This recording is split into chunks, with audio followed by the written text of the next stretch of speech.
As temperatures reach into the hundreds, excessive heat warnings are being posted throughout parts of southern Utah over the next few days. People are doing whatever they can to cool off during this heat wave.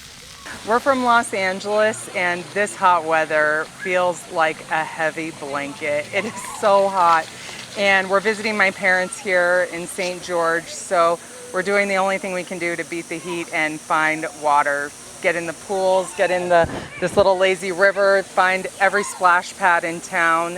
Emergency room doctors across the country prepare for problems as they look for signs of heat exhaustion and heat stroke.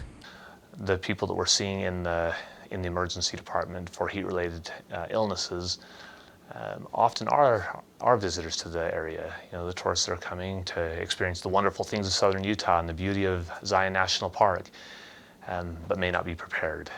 It takes only 10 to 15 minutes at 106 degrees for a person's body to be overtaken by hot, humid weather, especially if there's no shade or relief from high temperatures.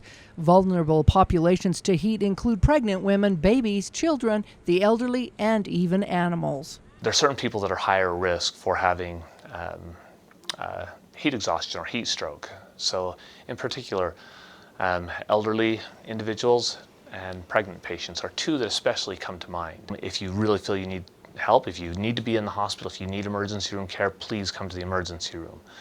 But we have special misters and fans that can cool people quickly. And using that same technique, whether that's a spray bottle and fans, you can cool yourself relatively quickly. People working outdoors should especially watch for signs of heat exhaustion, which includes dizziness, heavy sweating, excessive thirst, nausea, and weakness. These can easily turn into heat stroke, where the person or even animal can lose consciousness or become confused. The difference between direct sunlight for prolonged periods of time and being in the shade is significant. And so if you're outside, seek the shade as much as you can. If you know you're going to be in an area where there's direct sunlight, maybe you have planned a hike, maybe you have planned to do an outdoor activity, take more water than you think you need.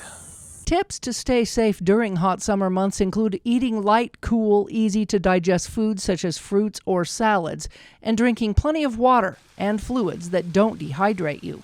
Make sure that you're sweating, make sure that you're staying hydrated, make sure that, spray yourself off with water when you're in heat, particularly in direct sunlight. Check on your neighbors, the elderly, or those who may be sick, and make sure rooms are well ventilated with fans and cooler air. It is never safe to leave a child, disabled person, or pet locked in a car, especially without air conditioning.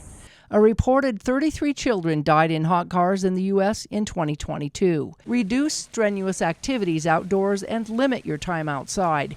Minimize direct exposure to the sun, as sunburns reduce your body's ability to dissipate heat.